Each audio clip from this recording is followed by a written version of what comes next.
अगर आप मेडिसिन से रिलेटेड इन्फॉर्मेशन चाहते हैं तो अभी सब्सक्राइब करें चैनल को नॉलेज फॉर इंडियन।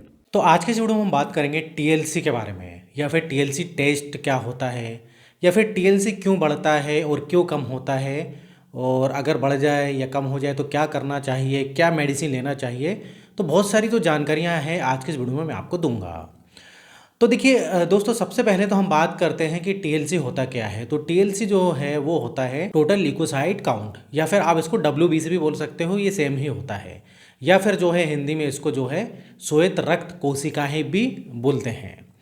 अब देखिए, ये मेनली जो टीएलसी या डब्ल्यूबीसी बोलते हैं ये होता है हमारे इम्यूनिटी सिस्टम के लिए, या फिर हमारे इम्यूनिटी सेल्स के लिए। अब इधर होता क्या है कि अगर कोई भी जो है बैक्टीरियल इन्फेक्शन वगैरह हो जाता है तो उस कंडीशन में जो है आपका टीएलसी बढ़ जाता है। अब वो इन्फेक्शन को ख़त्म करना है तो टीएलसी बढ़ता है उस कंडीशन में। अब इधर अगर हम नॉर्मल रेंज के बारे में बात करें, टीएलसी की नॉर्मल रेंज क्या है, तो इसकी नॉर्मल रेंज है 4,000 से लेकर 11,000 के बीच। अब कहीं कहीं 4,500 से लेकर 11,000 के बीच भी होती है, और ये होती है आपकी पर माइक्रोलीटर्स में। ये इसकी नॉर्मल रेंज है। अब वहीं जो है न्यू बॉर्न जो बेबी होता है उसकी अगर हम नॉर्मल रेंज के बारे में बात करें तो उसकी होती है 9,000 से लेकर आपकी 30,000 तक, मतलब 9,000 से लेकर 30,000 पर माइक्रोलीटर्स जो है, जो छोटा बच्चा होता है न्यू बॉर्न बेबी होता है उस उनकी जो है नॉर्मल रेंज होती है। अब इधर देखिए, अगर आप ब्लड टेस्ट करवाते हैं, आपका टीएलसी या फिर हम बोलें डब्ल्यूबीसी बढ़ा हुआ आता है या फिर कम आता है, जो भी नॉर्मल रेंज है, तो उसका मतलब क्या है। तो उसका मतलब ये है कि आपको कोई इन्फेक्शन है, कोई भी जो है आपको बैक्टीरियल इन्फेक्शन हो सकता है, या फिर जो है आपको शरीर में कोई इन्फ्लामेशन हो सकती है। उस कंडीशन में आपका जो है टीएलसी बढ़ा हुआ आता है। इसके अलावा देखिए, अगर आपको कोई चोट लगती है तो उस कंडीशन में भी जो है ये बढ़ जाता है। इसके अलावा जो है प्रेगनेंसी में बढ़ जाता है, और प्रेगनेंसी में जो है करीब ये इसकी रेंज जो है 16,000 तक पहुंच जाती है। जैसे कि 11,000 तक नॉर्मल होता है, 4,000 से 11,000 के बीच, तो प्रेगनेंसी में कई बार जो है 16,000 तक भी रहता है, तो उसको नॉर्मल मानते हैं। अब इसके अलावा देखिए, अगर आप बहुत ज़्यादा एक्सरसाइज कर लेते हैं, बहुत ज़्यादा जिम करते हैं, या बहुत ज़्यादा हैवी वेट उठा लेते हैं, तो उस कंडीशन में भी अगर आप डब्ल्यूबीसी या टीएलसी टेस्ट कराओगे तो बढ़ा हुआ मिलेगा आपको। अब इसके अलावा देखिए, अगर आपको अस्थमा है उस कंडीशन में भी बढ़ जाता है, या फिर ऑटो इम्यून डिजीज़ है तो उसमें भी बढ़ सकता है। इसके अलावा देखिए, अगर बोन मेरो में इन्फेक्शन है तो उस कंडीशन में भी आपका टीएलसी गड़बड़ा सकता है। क्योंकि देखिए, ये जो टीएलसी है इसका जो निर्माण है वो बोन मेरो में ही होता है।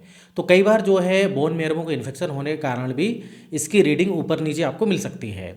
अब इसके अलावा देखिए, अगर हम बात करें, अगर आपकी जो नॉर्मल रेंज से कम आता है तो जनरली उसमें आप ये समझ सकते हैं कि कोई आपको वायरल इन्फेक्शन है। तो जनरली देखा ये गया है कि कोई भी बैक्टीरियल इन्फेक्शन जब होता है तो उस कंडीशन में इसकी जो रीडिंग है बढ़ जाती है, लेकिन कोई वायरल इन्फेक्शन होता है आपको तो इसकी जो है रीडिंग कम आती है, ऐसा देखा गया है। अब वायरल इन्फेक्शन में जैसे कि आपको एचआईवी हो गया, इसके अलावा देखिए कोई लीवर में प्रॉब्लम है या स्प्लीन एनलार्जमेंट है, उस कंडीशन में इसकी रीडिंग जो है कम आती है। इसके अलावा देखिए, अगर आप बहुत ज़्यादा स्ट्रेस लेते हैं या फिर कोई कैंसर थेरेपी आपकी चल रही है तो उसमें भी जो है ये टोटल काउंट जो है आपके कम आएंगे। तो देखिए, ये तो मैंने आपको बता दिया कि टीएलसी जो है क्यों बढ़ता है, क्यों कम होता है, क्या क्या कारण हो सकते हैं। तो देखिए इधर, अब भाई आपका अगर टीएलसी गड़बड़ आता है तो इस कंडीशन में क्या करना है। तो इस कंडीशन में बहुत सारी मेडिसिन होती हैं। मान लीजिए कोई भी बैक्टीरियल इन्फेक्शन पाया जाता है तो मेडिसिन होती हैं जो कि दी जाती हैं, और कोई जैसे कि इन्फ्लामेशन होता है उस कंडीशन में जो है मेडिसिन दी जाती हैं।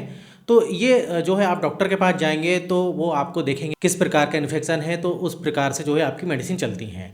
लेकिन इधर मैं कुछ चीज़ आपको बताने जा रहा हूँ जिसमें कि आपका टीएलसी नॉर्मल रहेगा, वो कम नहीं होगा। जैसे कि आपकी लाइफस्टाइल आपको जो है अपनी चेंज करनी पड़ेगी। अगर आप अल्कोहल ज़्यादा लेते हैं, स्मोकिंग करते हैं, junk food, fast food, oily, मीठा, ये सब बंद करते हैं, ये सब बेकार होता है। और जो ज़्यादा अल्कोहल लेते हैं, स्मोकिंग करते हैं, तो उनकी भी टीएलसी जो रीडिंग गड़बड़ आ सकती है। तो इधर लाइफस्टाइल ठीक रखें और अपनी डाइट जो है सही रखें, और फ्रूट्स वगैरह ले सकते हैं, फ्रूट्स का जूस ले सकते हैं।